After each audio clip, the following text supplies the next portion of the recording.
నమస్కారం. Janasena morning news ప్రత్యేక bulletin కు స్వాగతం. మన రాష్ట్ర భవిష్యత్తు కోసం మార్పు కోసం అహర్నిశలు శ్రమిస్తున్న జన సైనికులకు మరియు వీర మహిళలకు ముందుగా మా హృదయపూర్వక అభివాదాలు.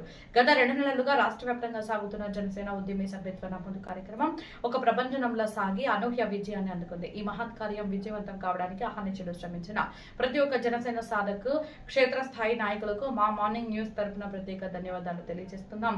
ఎండనక వాననక ప్రతి ఇంటికి వెళ్లి జనసేన సిద్ధాంతాలను ప్రజలు తీసుకెళ్లడంలో మీరు చూపిన చొరవ అమోఘం. కేవలం సభ్యత్వాలు నమోదు చేయడమే కాకుండా పార్టీని అట్టడుగు స్థాయి నుంచి బలోపేతం చేయడంలో మీరు పోషించిన పాత్ర వెలకట్టలేనిది. మీ కృషి వల్లే నేడు జనసేన ఒక బలమైన రాజకీయ శక్తిగా గ్రామాన వేళ్లూనుకుంది. ఈ సందర్భంగా జనసేనాని పవన్ కళ్యాణ్ గారు కీలక సందేశాన్ని ఇస్తూ జనసేన ఉద్యమి సాధకగా సేవలందించిన మీరు కేవలం కార్యకర్తలు మాత్రమే కాదని రేపటి తరం బలమైన నాయకులను కొనియాడారు.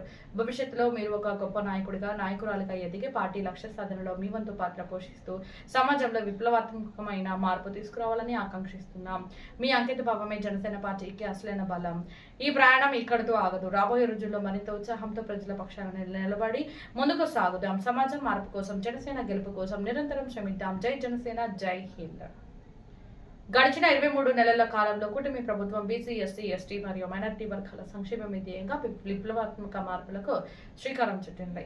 మత్స్యకారుల ప్రయోజనాల కోసం వివాదాస్పద జీవో 217ను రద్దు చేసి నీటి వనరులపై వారికి హక్కు కల్పించడమే కాకుండా గీత కార్మికులకు మద్యం షాపుల్లో 10% కేటాయింపులు చేస్తూ ఆర్థికంగా అండగా నిలిచింది. దశాబ్దాల నాటి ఎస్సీ వర్గీకరణ సమస్యను వివాదాలకు తావివ్వకుండా పరిష్కరించడం, స్వర్ణకారుల కోసం ప్రత్యేక కార్పొరేషన్ ఏర్పాటు చేయడం ప్రభుత్వ సామాజిక స్పృహకు నిదర్శనం. మైనారిటీల సంక్షేమం కోసం ఈ ఏడాది 3670 కోట్లు కేటాయించడంతో పాటు వక్ఫ్ బోర్డును పునరుద్ధరించి అన్ని వర్గాలకు ప్రాధాన్యత ఇస్తుంది.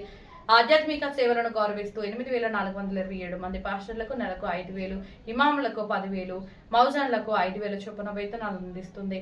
అలాగే పురోహితుల వేతనాన్ని 15,000కు, నాయ బ్రాహ్మణుల వేతనాన్ని 25,000కు పెంచి వారి గౌరవాన్ని చాటింది. నేతన్నల కోసం మగ్గానికి 200 యూనిట్లు, మరమగ్గాలకు 500 యూనిట్లు ఉచిత విద్యుత్ అందిస్తుంది. వృత్తులకి కొత్తగా వచ్చే జూనియర్ లాయర్లకు నెలకు 10,000 గౌరవ వేతనం ఇస్తూ ప్రతి వర్గానికి భరోసా